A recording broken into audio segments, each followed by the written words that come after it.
Good morning, everyone.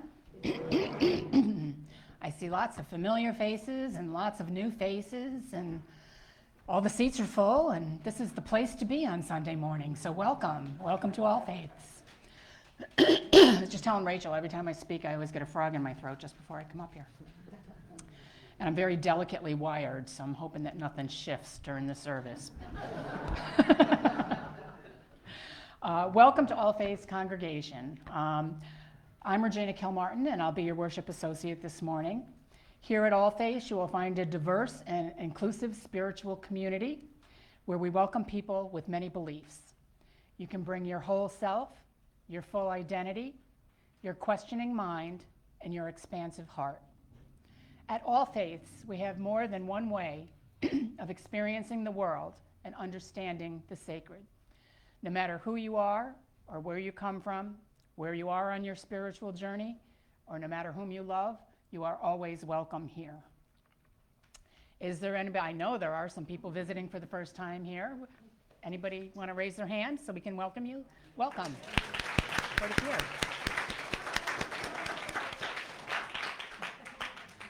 If you would like to know more about All Faiths, Fran Way is our membership chair, and she's always in the back, and she's always anxious to answer your questions and let you know more about All Faiths or Unitarian Universalism if you're not familiar. I do have a few announcements. First Sunday of the month is normally birthday cake month, but we had a little budget deficit. So this time we're going to do the birthday cake with Mother's Day next week. I have one cake for Mother's Day and all the May birthdays. And at the end of our service today, we're going to have a discussion about the UUA's proposal to their Article 2 of their bylaws, which affects the 7 principles and the 6 sources that we've lived with for many years. So we're going to have a little discussion after the service about that. We will, as a congregation, have delegates at the General Assembly in June when this issue will be voted on. So you should have received a lot of information through your email. We've sent out all kinds of notices and information, and the UUA will be putting on 3 different workshops in May. So please check them out. Keep your eye on your email or check the newsletter for all of those webinars. And the rest of the things that are going on are going to be on the back of your order of service. So take that home and magnet it to your refrigerator. And now, if you would, please rise and body your spirit as we sing hymn number 361, Enter, Rejoice, and Come In.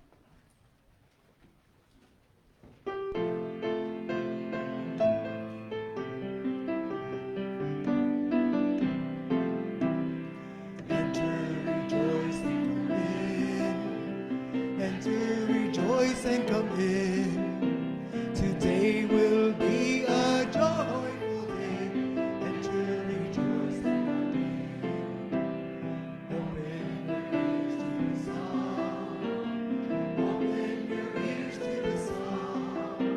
Today will be a joyful day. Enter, rejoice, and come in. Open your hearts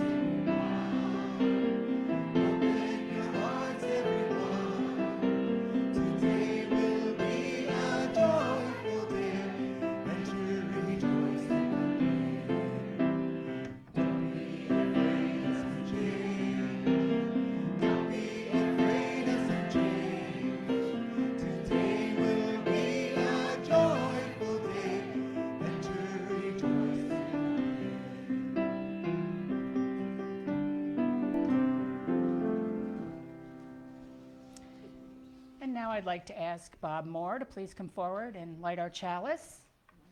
And as he does that, if you would please repeat the words that are in your order of service. As we light this chalice, may we appreciate the contributions of many faith rituals to our celebrations of spring. And now if you would join in singing hymn number 413, Go Now in Peace, as our children join Albie Johnson in the Robinson Room for our Child and Youth program.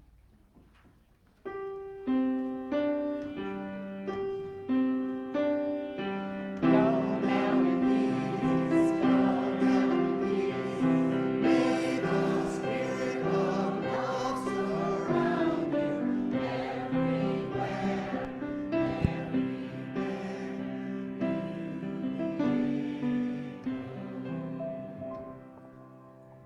Good morning, everyone. It's such a delight to see you here. I missed a couple Sundays with COVID myself, and I can tell you, it really made a difference to my life to be able to come back again. It's always such a joy to be with such wonderful people. You just lift me up and raise me up every time I'm here, so I want to appreciate you for that. And now I invite you to come forward and share your joys, sorrows, or gratitude.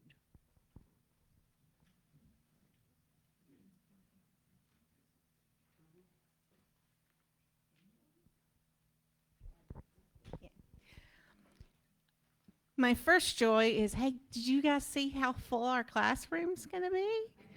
What a great joy. That's what we're looking for. The second is we just recently placed our 6th foster bunny with a new home. It was a young couple who lost their home on Fort Myers Beach and Inn, and they're just starting to return to normal, moved into an apartment, and this will be their first pet. So that's very exciting. And then a bittersweet joy to have the McDaigle family back with us today. Our sweet little Quillen, this will always be her home, and she won't be forgotten here.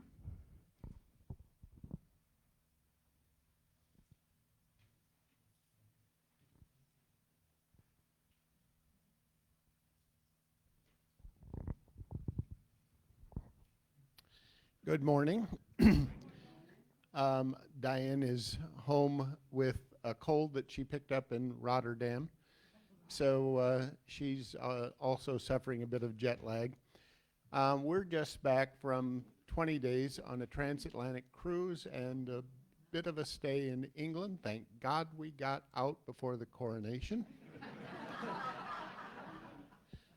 We saw people sleeping on streets, not because they were homeless, but because they were waiting to celebrate King Charles. So we were happy. I have 2 things. First of all, I want to thank all of you who've expressed with cards and with emails and personally the sadness that we felt over the loss of Sadie, our dog, 16 years. She was a joy in our life.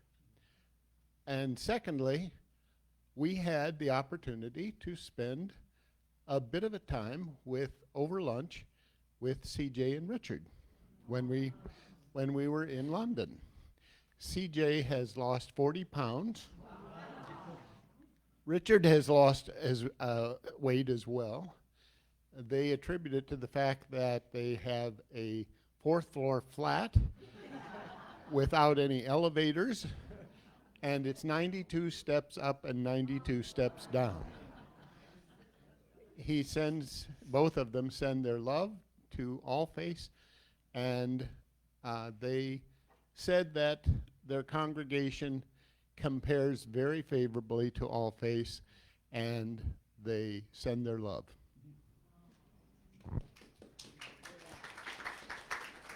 It's such a delight to get the message from CJ and Richard. They're staying in contact with us, and they're enjoying their life and doing a lot of walking over there in London. Hi, I'm Sharon Gray, and I was up with Barbara last night for dinner helping her. But I mentioned that I would say something about her for Joyce or concerns and asked her what she wanted me to say. She says, I'm trying to do PT, physical therapy, but it's hard. Please keep her in your thoughts and prayers.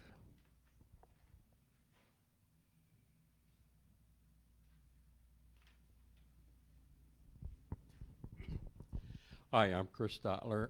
Marcia and I just got back from being in Ohio for a month, and it's a kind of a statement of gratitude to be back where it is warm. We had several days, especially in the last week, where it was in the 20s every morning when we'd get up, and highs, a lot of days only in the 40s. So anyway, it's so great to be back where it's warm. And we're also gratitude that we sold our place that got flooded. So we finally got fixed up and put on the market and sold in 2 weeks. So that headache is past us. And then a concern or,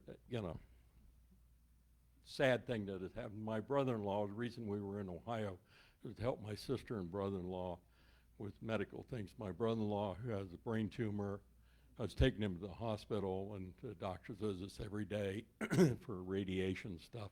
But they found out that the radiation really wasn't slowing the tumor that much. It had grown. He had developed paralysis on his left side through the tumor, and the doctor changed his prognosis from the end of the year to maybe only 1 or 2 months, possibly 3 or 4. So just keep Mark in your prayers and stuff. We'd appreciate it. Thank you.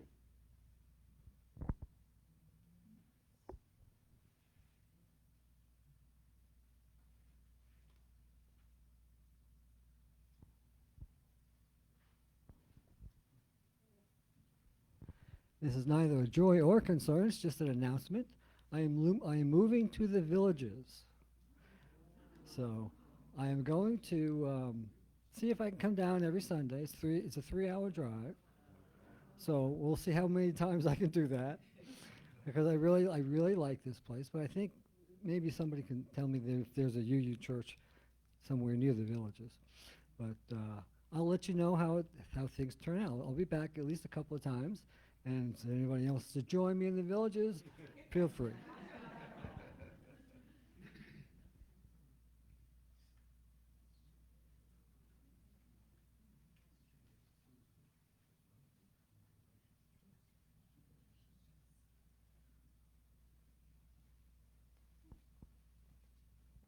Hi, I'm Carla Martone.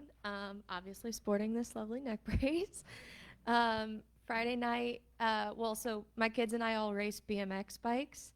Obviously did not go so well at the race Friday night. Had a lovely little crash, got a nice scrape on my elbow. My knee's all bruised up. I didn't really, I knew I hit my head, thankful for helmets, but I knew I hit my head, but I didn't really, I felt okay until yesterday. And then I was like, oh yeah, neck is not good. So I basically have whiplash, but instead of the back and forth, the right side. And I can feel it, especially when I'm driving, when you're stopped at a stoplight and then you accelerate, you don't realize the muscles you use, but my neck is I feel that. So yeah, wearing this for a little bit, probably will still race this week. It's just the way it is. And then kind of a joy. So I live in Babcock Ranch, and I was taking my dog out last night and was just looking at the sky and saw a funnel cloud. And I haven't seen that since I lived in Illinois, which was when I was in high school. So I just thought that was really cool to look out and see a funnel cloud, and it kept popping up and down, and obviously never touched the ground, but just thought that was really cool to see since I haven't seen that since a long time. So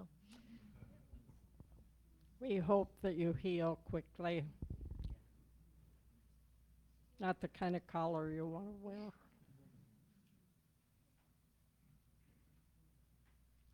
I light this candle for all of you. One more.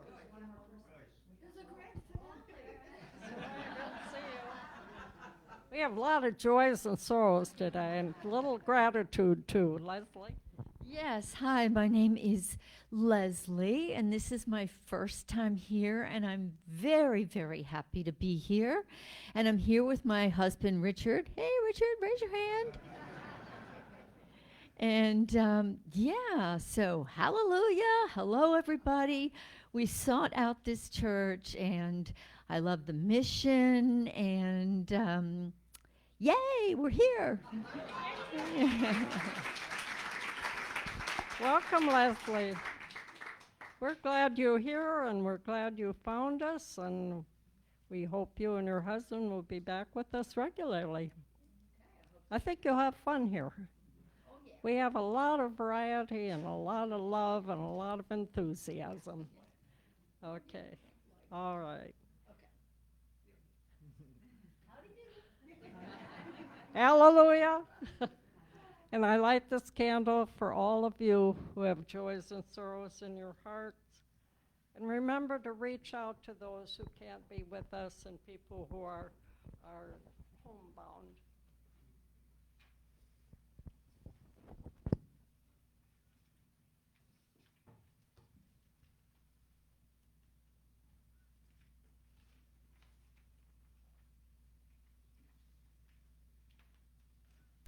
And now if you would just take a nice deep breath and ground yourself, maybe put your feet flat on the floor, close your eyes, relax, and turn your minds and hearts towards today's service.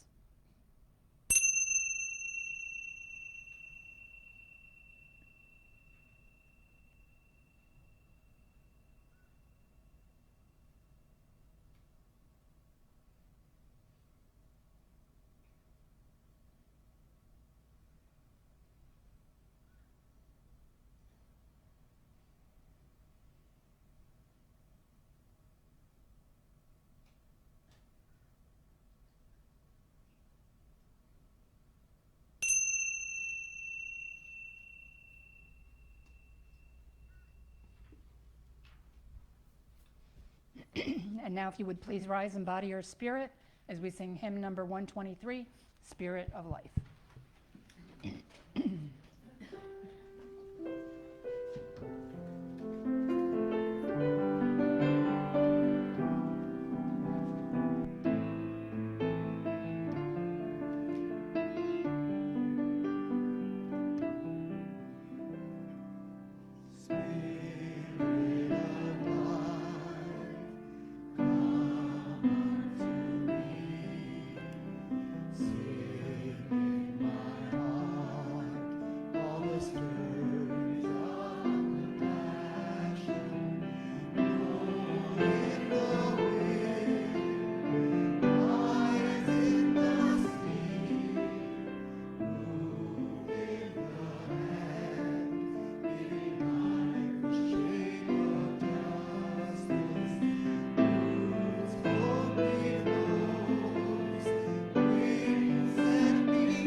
Today's opening words are by Barbara Peskin. For the beauty of the earth, this spinning blue-green ball, yes. Gaia, mother of everything, we walk gently across your back to come together again in this place. To remember how we can live, to remember who we are, to create how we will be. Gaia, our home, the lap in which we live, welcome us.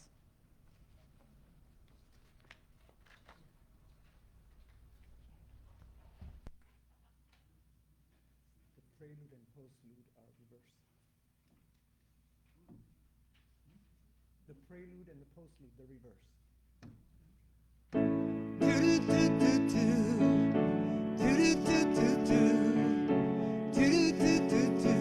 La da da da da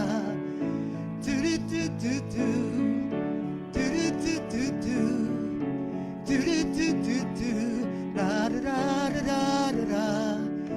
Anybody can be sad. You can see the good when it goes bad. Then you end up blue and through, but that's alright. Got my share of people who love me. Got my share of problems that bug me. Every now and then it's hard, but that's alright. How many times have we been here before? When you're walking down the street, feel the rhythm in your feet of a life that's rushing by. Are you glad to be alive? Nothing ever goes as planned. Get your head out of your hands. Scream and shout like you were 5.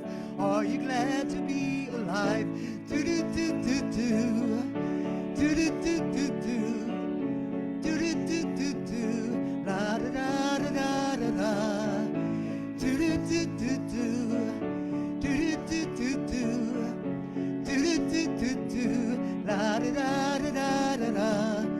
sometimes you gotta sneak in. You can always get what you ask for, but when you need, you got inside. But that's alright. How many times have we been here before? So pick your sorry ass up off the floor. When you're walking down the street, feel the rhythm in your feet of a life that's rushing by. Are you glad to be alive?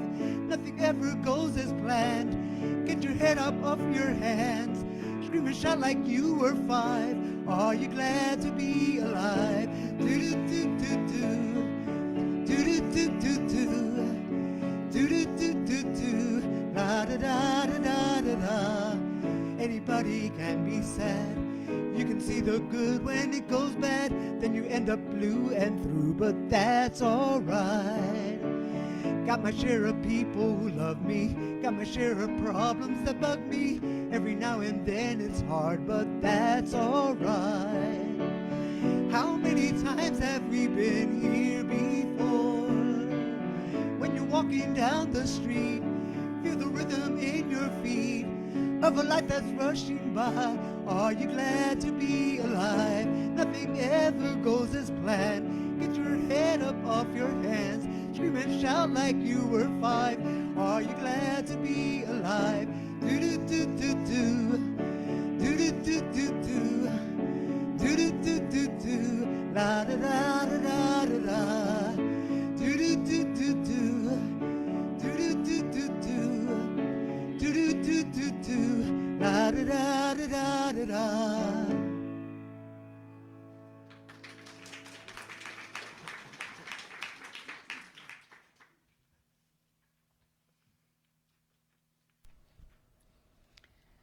Today's reading is May Queen by Alfred Tennyson. You must wake and call me early. Call me early, mother dear. Tomorrow will be the happiest time of all the glad new year. Of all the glad new year, mother, the maddest, merriest day, for I'm to be queen of the May, mother. I'm to be queen of the May. There's many a black, black eye, they say, but none so bright as mine. There's Margaret and Mary, there's Kate and Caroline, but none so fair as little Alice in all the land, they say. So I'm to be queen of the May, mother. I'm to be queen of the May.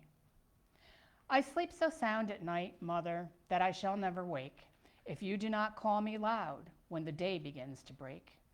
But I must gather knots of flowers, buds and garlands gay, for I'm to be queen of the May, mother. I'm to be queen of the May. The honeysuckle round the porch has woven its wavy bowers, and by the meadow trenches blow the faint, sweet cuckoo flowers. And the wild marsh marigolds shine like fire in swamps and hollows gray. And I'm to be queen of the May, mother. I'm to be queen of the May. The night winds come and go, mother, upon the meadow grass, and the happy stars above them seem to brighten as they pass. There will not be a drop of rain the whole of the livelong day, and I'm to be queen of May, mother. I'm to be queen of the May. All the valley, mother, I'll be fresh and green and still, and the cowslips and the crowfoot are over all the hill, and the rivulet of flowery dale will merrily glance and play, for I'm to be queen of the May, mother. I'm to be queen of the May. So you must wake and call me early, mother dear. Tomorrow I'll be the happiest time of all the glad new year. Tomorrow will be all the year the maddest, merriest day, for I'm to be queen of the May, mother. I'm to be queen of the May. And now if you would please rise and embody your spirit as we sing hymn number 51, Lady of the Season's Laughter.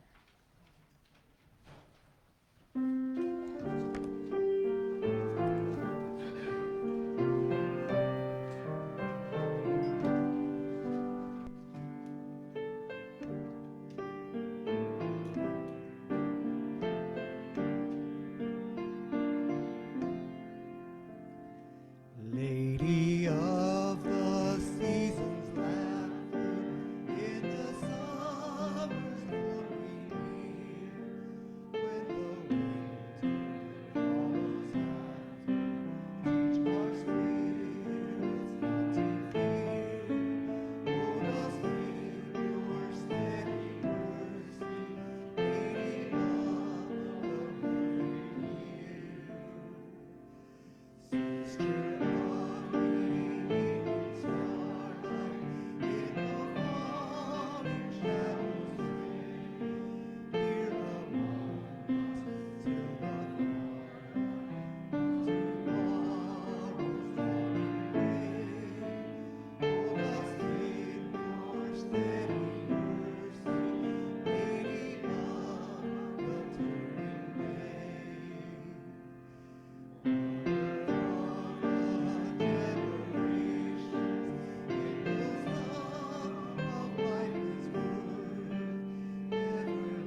Good morning, all faiths.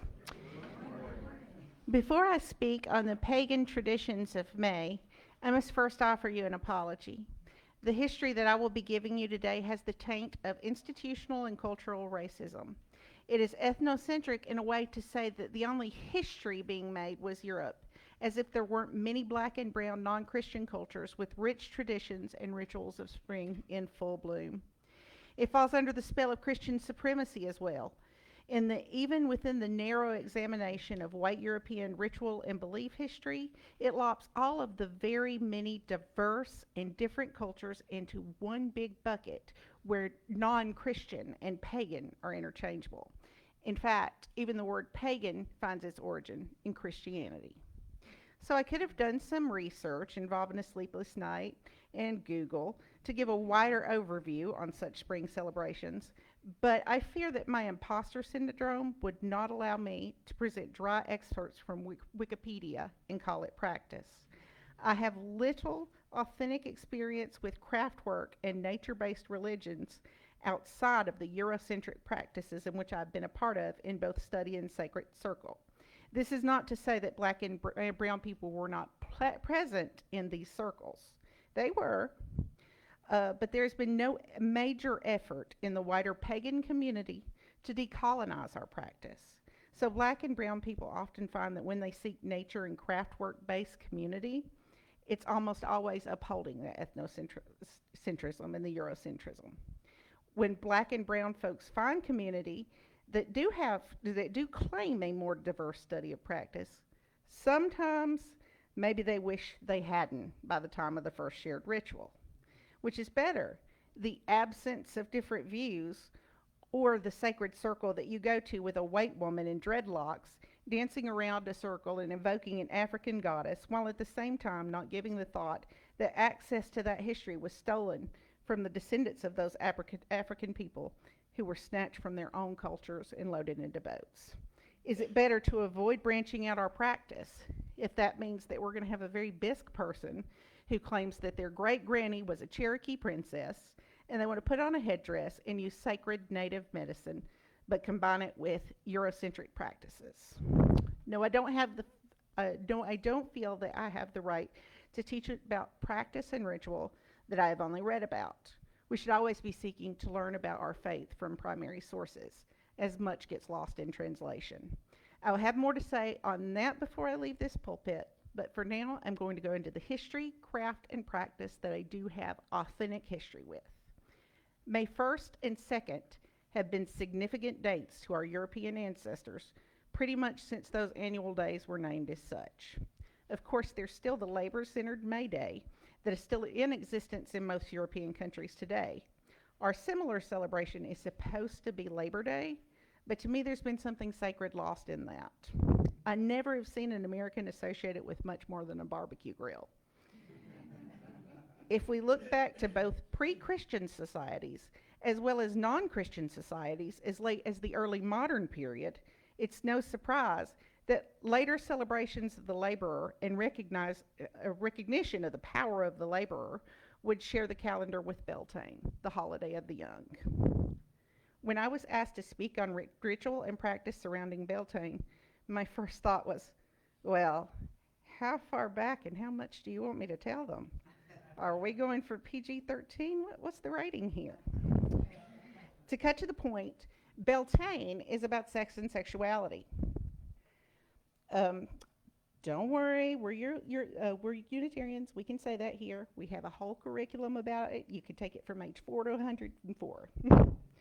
Beltane is the festival of the maiden in her full and luscious bloom, ready to mate with the god. The belief occurs in several non-Christian communities, but of course it is most commonly known as a Celtic belief.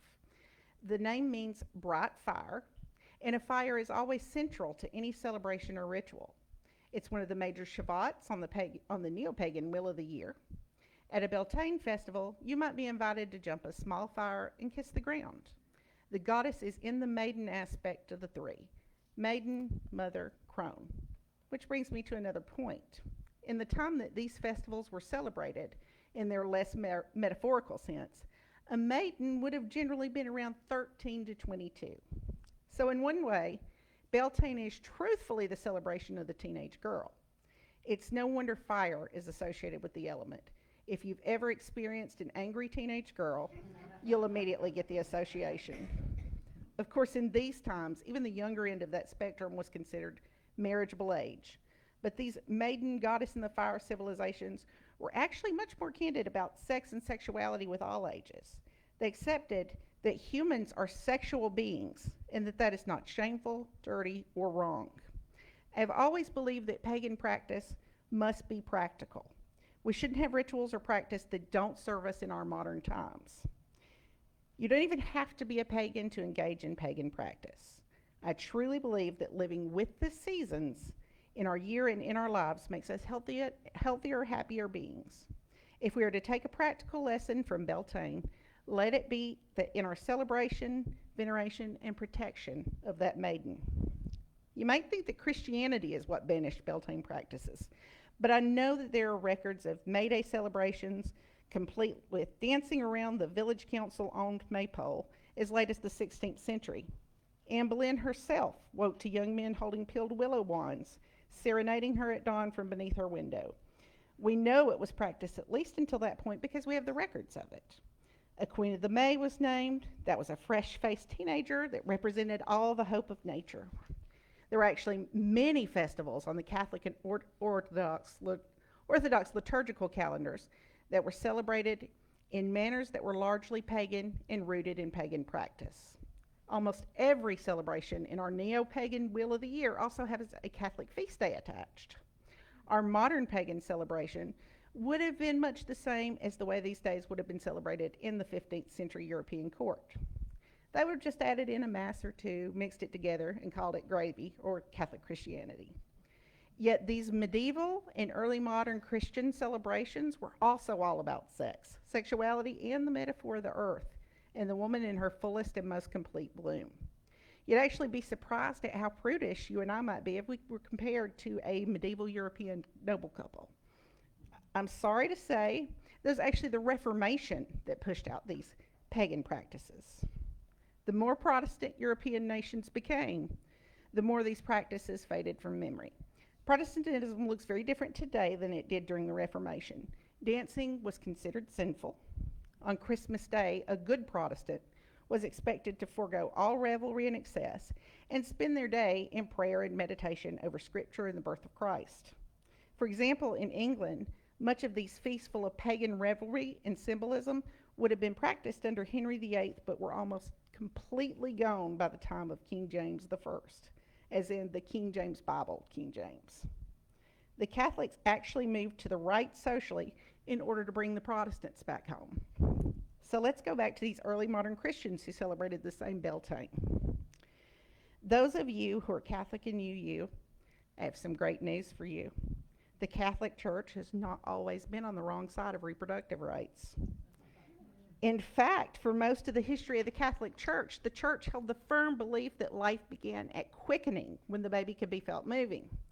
The Church stated that quickening was when the soul entered the body. It's not that they didn't have a clue that there were products of conception earlier than that point. They just accepted that before the point of quickening, that what was going on in there was part of the life force of the woman. Women were even allowed to terminate pregnancies before quickening. And every wise woman and midwife knew a formula to end an early pregnancy. This is one of the things that made them very vulnerable when witch hunts and prosecutions were happening. So let's just take a moment to think about this. A medieval peasant woman had more reproductive freedom and autonomy of choice than a grown woman living in the state of Florida today. In some ways, Beltane and reproductive freedom are interconnected in a way that cannot be separated. If we are to celebrate the maiden, the body of the divine feminine and its sexual aspect, then with Beltane should also come our promise to protect the human bodies through which the divine maiden manifests herself.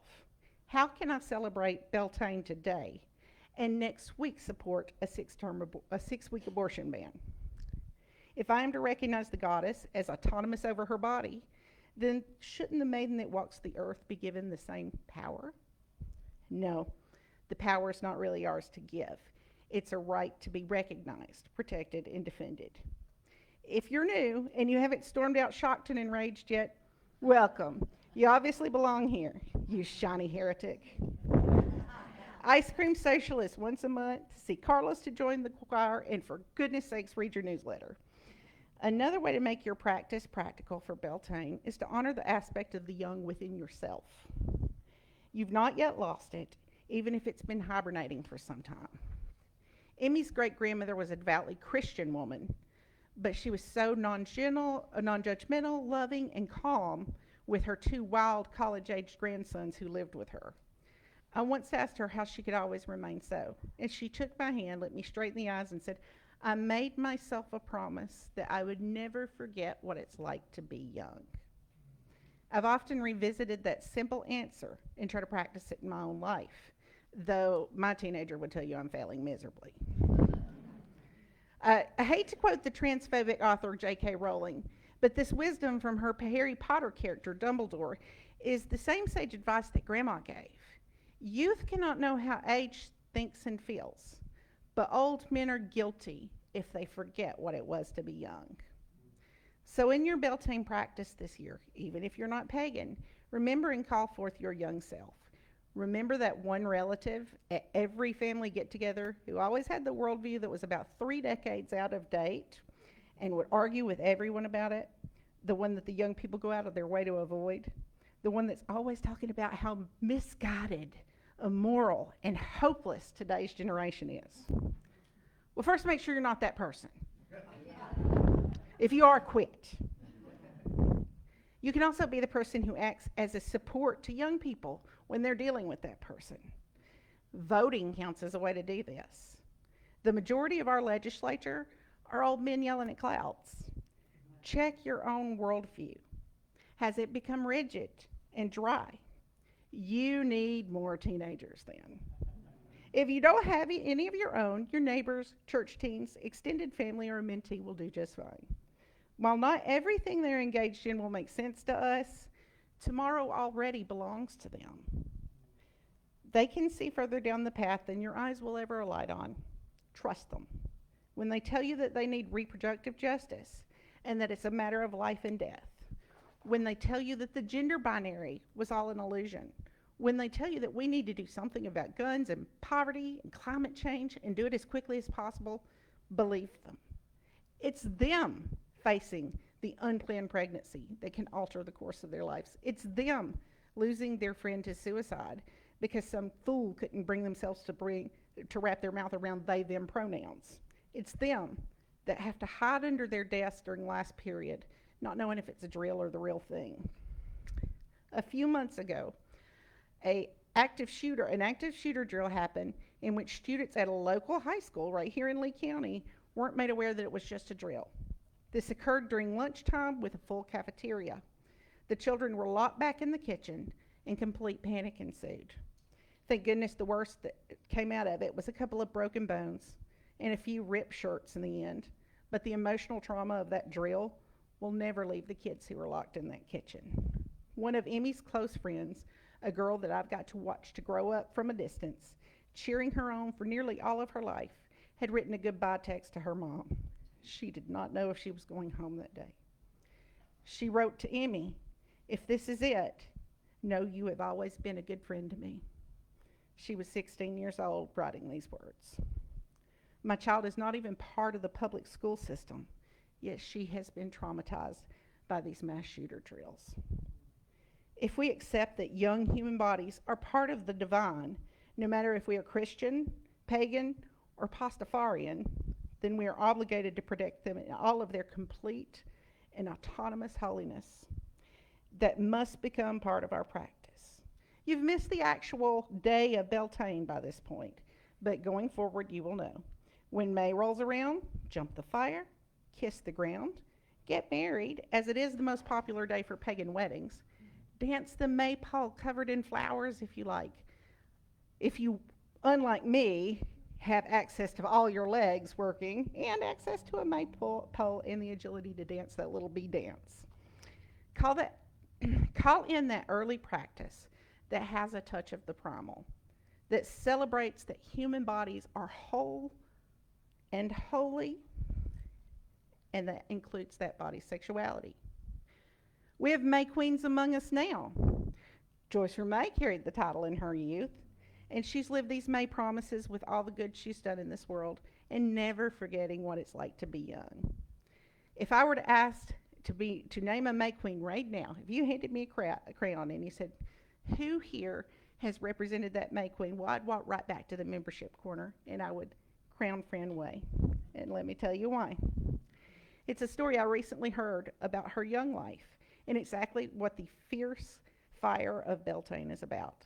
Bob and Fran were facilitators for a comprehensive sex education program that eventually formed the basis for the curriculum that UU and the United Church of Christ share called OWL, which means Our Whole Lives. At the time, Bob and Fran were young and had a teen in the class. They knew how important fact-based, comprehensive, and age-appropriate sex education is, and they had to fight for it. When I say fight for it, I don't mean they had a couple of spicy board meetings. They had to fight in their state's legal system, as some bunch of prudes claimed that it was pornography, and that started a snowball. There's a lot to this story, and it's Fran's to tell.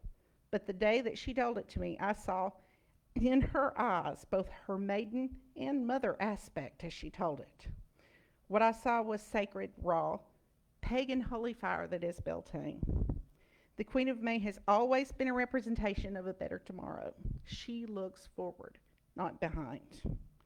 To close, I'd like to go back to what I was saying about decolonizing our pagan practice.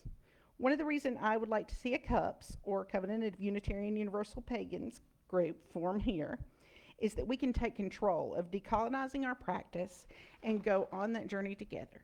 Yes, there are other CUPS groups in driving distance, but all faiths has its own flavor, and so will our CUPS be. We can exist in harmony alongside other groups while intentionally bringing in education, speakers, and practice that will widen and work towards decolonizing our sacred circles. With our hands at work, we can create shared sacred space and ritual that is actively anti-racist, anti-transphobic, and equitable. You've noticed that I don't call the corners during these 2 times in the pulpit. Circle is sacred. Everyone should come willingly. Everyone should feel exceedingly safe in circle. I'm not sure that that's true for everyone when we call in a circle on a public Sunday service, so I present this more as an education session than authentic practice. While there is a very big difference between public ritual, like almost any that we would have here, and private practice with a small group, I recommend that everyone experience a circle, no matter your personal faith beliefs. Something will come out of it that will make you healthier. And now your job is to put the beat of Beltane into practice. What are the young people saying? Believe them. Fight for their holy vision of tomorrow. There's a bunch of cards stacked against most of us, and it feels like we're killing the planet more each day. But none of us are too old for hope. It's our folly, the folly of age, to forget what it's like to be young.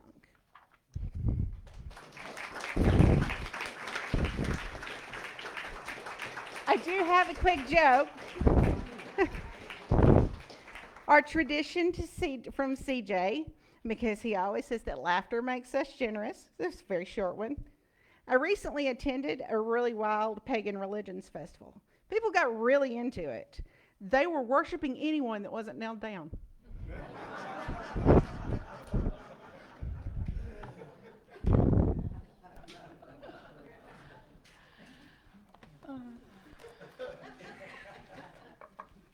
Our offertory will now be taken. We greatly appreciate your donations, which support our dedicated staff and our facilities and our programs and our Sunday services every Sunday. So we appreciate your donations.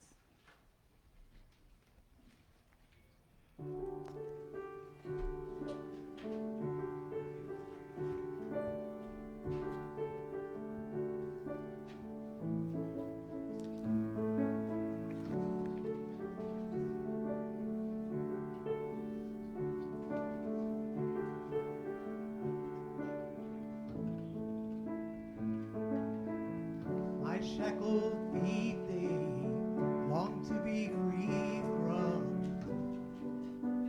this modern world. The ancient Moors and the shores they are calling me home. Sometimes this city is too much to bear. I hear a calling in my soul. The mother's waterways will take me where life has begun. Under a belting sun.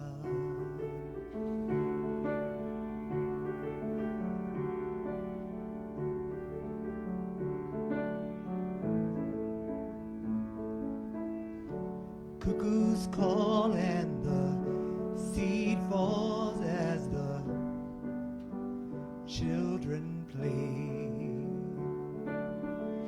Skylark sings to the swift on the wing in the bright clear day.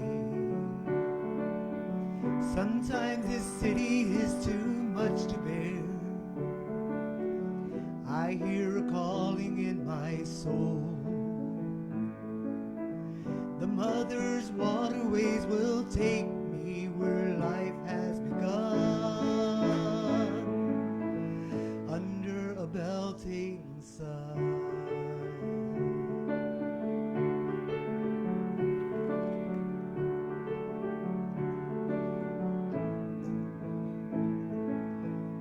Salmon swims and the diamond stream sings with the blackbird's song. Voice in the breeze, well, it whispers, please won't you sing along. Sometimes this city is too much to bear. I hear a calling in my soul. The mother's waterways will take me where life has begun. Under a belting sun.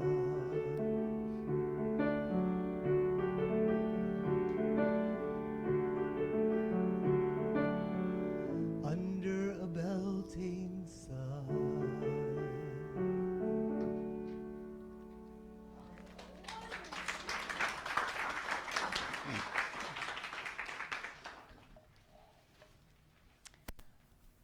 Our closing words are by the Navajo Indians.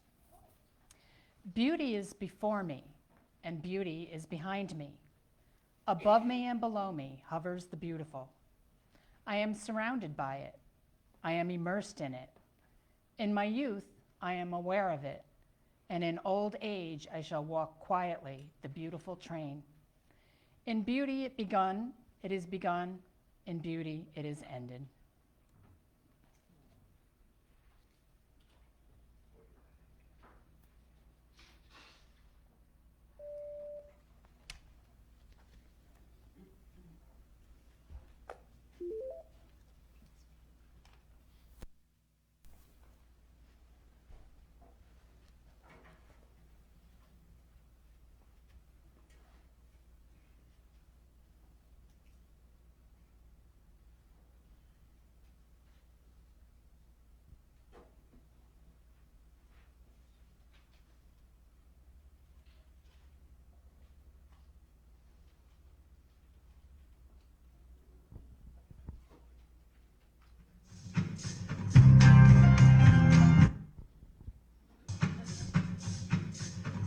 Rain had started tapping on the window in my bed. There was loopholes in my dreaming, so I got out of it. And to my surprise, my eyes were wide and already open. Just a nightstand at my dresser with its nightmares had just been. So I dressed myself and left him out into the gray streets. But everything seems different and completely new to me. The skies, the trees, houses, buildings, even my own body. And each person I encountered, I couldn't wait to meet. And I came upon a doctor who appeared in quite poor health. I said, there's nothing that I can do for you that you can't do for yourself. He said, oh yes, you can. Just hold my hand. I think that would help. So I sat with him a while. Then I asked him how he felt. He said, I think I'm cured. No, in fact, I'm sure of it. Thank you, stranger, for a therapeutic smile.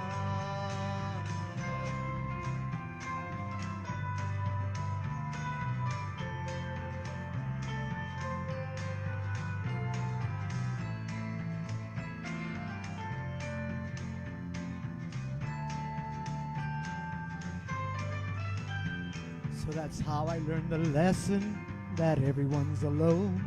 And your eyes must do some raining if you're ever gonna grow. And when crying don't help, you can't compose yourself. It's best to compose a poem, an honest verse of longing, or a simple song of hope. That's why I'm singing, baby, don't worry, 'cause now I've got your back. And if every time you feel like crying, I'm gonna try to make you laugh. And if I can't, 'cause it just hurts too bad, then we'll wait for it to pass. And I'll keep you company for those days so long and black. And we'll keep working on the problem you'll know we'll never solve, of life's uneven remainders, our lives a fraction of a whole. But if the world could remain within a frame like a painting on a wall, then I think we'd see the beauty then, with standing still in awe at our still lights posed. Like a bowl of oranges, like a story told by the fault lines and the soul. Oh, oh, oh.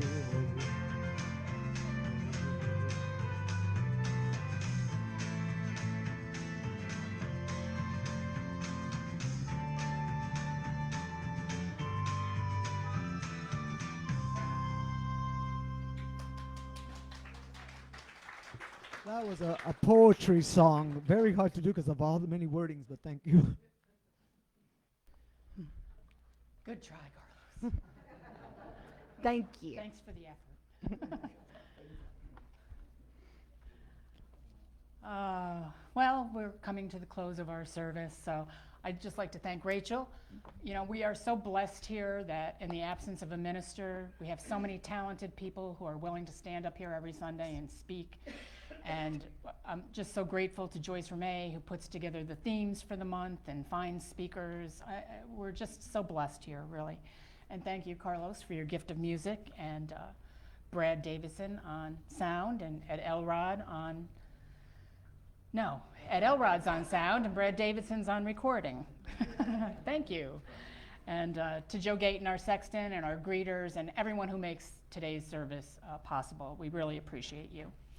And we hope that you will stick around right after the service to talk about the 7 principles. It's very important. So it's good to be connected in whatever way we can, so please go in peace. And I'm going to ask Bob Moore if he would come up and extinguish the chalice. If you would repeat the words in your order of service. We extinguish this flame, but not the light of truth, the warmth of community, or the fire of commitment. These we carry in our hearts and out into the world. And there'll be plenty of coffee and cookies after the discussion.